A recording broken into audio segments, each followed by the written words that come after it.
ఇది మంచి దోసకాయ అండి, గట్టిగా ఉన్నది.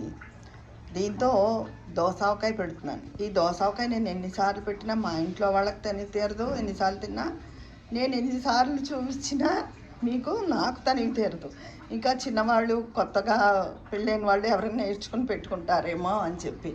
ఎందుకంటే ఇది రాని వాళ్ళు ఉండరు కాబట్టి గోంగూర పచ్చడి కన్నా దోసావకాయ ఎక్కువ పిచ్చి మా వాళ్ళకి. గోంగూర పచ్చడి కూడా ఇంచుమించు అంతే ఇష్టం అనుకోండి. క్యాలీఫ్లవర్ ఆవకాయ పెట్టాను మంచి పెద్ద క్యాలీఫ్లవర్తో. అది ఇంకా చివరికి వచ్చింది. కొత్త ఆవకాయ కోసం ఏం పెడతానని వెయిటింగ్. ఎవరంటారు? మా నాన్నగారు, మా వారు. వాళ్ళిద్దరూ అసలు ఎన్ని వండు, 2 ఊరగాయ లేనిదే, అది కూడా ఫ్రెష్గా పొద్దున్న రాత్రి ఊరగాయ వాళ్ళిద్దరూ 2 వేసుకు తింటారండి బాబు.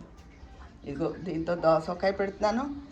ఈ గ్లాసు కొంచెం పెద్ద గ్లాసే, కాయ కొంచెం పెద్దగా ఉంది కదా. ఈ గ్లాస్తో కారం, నిండా ఆవపిండి, ఈ అంచుకి ఉప్పు. ఇదిగోనండి ఆవపిండి, ఉప్పు, కారం అన్నీ వేసాను. దీంతో ఈజీగా దగ్గర 2 గ్లాసులు, గ్లాసున్నర పూర్తిగా పట్టేస్తుంది. ఊరడం బట్టి, లేకపోతే మరి కాస్త వేసుకోవాలి, లేకపోతే 1.5 గ్లాసు నూనె సరిపోతుంది.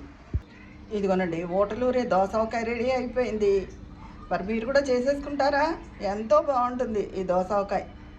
ఆవకాయ తర్వాత పెద్దపీట దీవికే.